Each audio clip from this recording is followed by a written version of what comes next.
Donald Trump has said some astoundingly stupid things in his life, but what he said today at his Liberation Day speech in the Rose Garden might take the cake. But not before, folks, we get to eat said cake too, because I want to show you the mind-blowingly stupid portion of this speech that is going viral right now for all the wrong reasons, and literally led to this headline: "Heads are going to explode, critics stunned as Trump delivers bizarre history lesson." We won with poorly educated. I love the poorly educated. And then we'll get into some of the absolutely beautiful, if brutal, roasting Trump is getting online. And since Trump is participating in his own stupid revisionist history, do me a favor and drop a like and subscribe if you think we should rewrite the history books to say that instead of going to Wharton School of Business, Donald Trump instead went here. Without much further ado, I give you the Derek Zoolander Center for Kids Who Can't Read Good. President Donald Trump got a thorough roasting on social media Wednesday after claiming that a lack of tariffs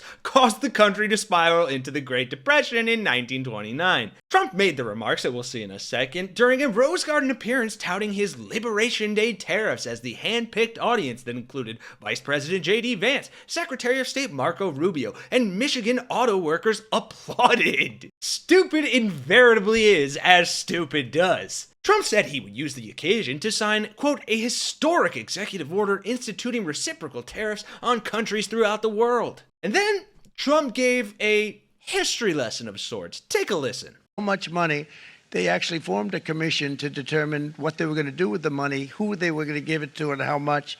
Then in 1913, for reasons unknown to mankind, they established the income tax so that citizens, rather than foreign countries, would start paying the money necessary to run our government.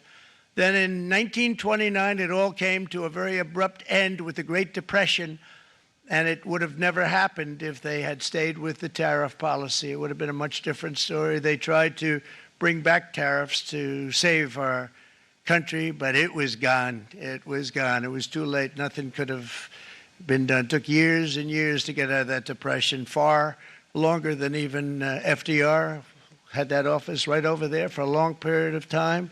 The ramp system, that's rather intricate, was built because of him, and every time you walk up, you think of him, and he did a great job in many ways, but it lasted long beyond his terms, as you know.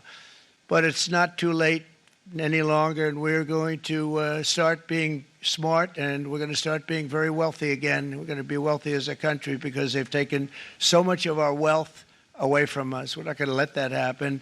We truly can be very wealthy. We can be so much wealthier than any country. It's not even believable, but we're getting smart. Nearly a century later, in the face of unrelenting economic warfare, the United States can no longer continue with a policy of unilateral economic surrender. We cannot pay the deficits of Canada, Mexico, and so many other countries. We used to do it. We can't do it anymore. We take care of countries all over the world. We pay for their military.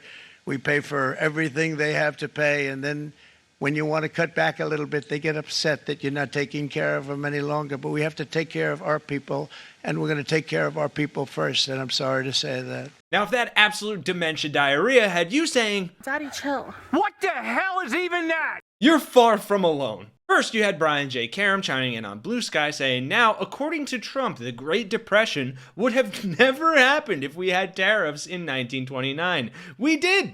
And worse, President Hoover signed the Smoot-Hawley Tariff Act into law in 1930, which raised import duties by an average of 20%. International trade suffered. Alan Beatty writing, Trump thinks that cutting tariffs caused the Great Depression. I mean, it's a view, I guess. And Stephen T. Dennis saying, Trump claims lack of tariffs caused the Great Depression. All the free trader economists' heads are going to explode. And look, I know Trump is not a smart man, but I hesitate to think that this is even purely just his stupidity. Because he was clearly reading from a teleprompter, and somebody had to write that speech. Somebody else probably proofread it at least. And you want to tell me that none of those people did a quick Google search and saw the Great Depression was triggered by a combination of factors including the stock market crash of 1929, banking panics, and the collapse of the money supply, exacerbated by policies like the Smoot-Hawley Tariff Act? Hell no. They knew that stuff. Or at least could have. And in actuality, this is at least a 50-50 combo of Dementia Don's diarrhea brain, as well as the people behind him trying to push fallacies and fake history in order to justify the stupidity of their actions. And I do think that is a clear distinction that is worth making here. Because Trump has gotten where he is and continues to win through this strategy of muddying the waters and saying stupid, fake, dumb things until they become a reality for a MAGA minority that has far too much power. And I'm curious what you guys think about that. By all means, don't hold back on the mockery and stupidity of Trump in the comments, but I'm curious if you agree that this is in part stupidity, but also a sort of tactically brainwashing level of stupid as well. Thanks for watching, folks. I appreciate all of you. Help us get to 500K subscribers. For Really American, I'm Kenny Hesse. I'll see you guys in the next one.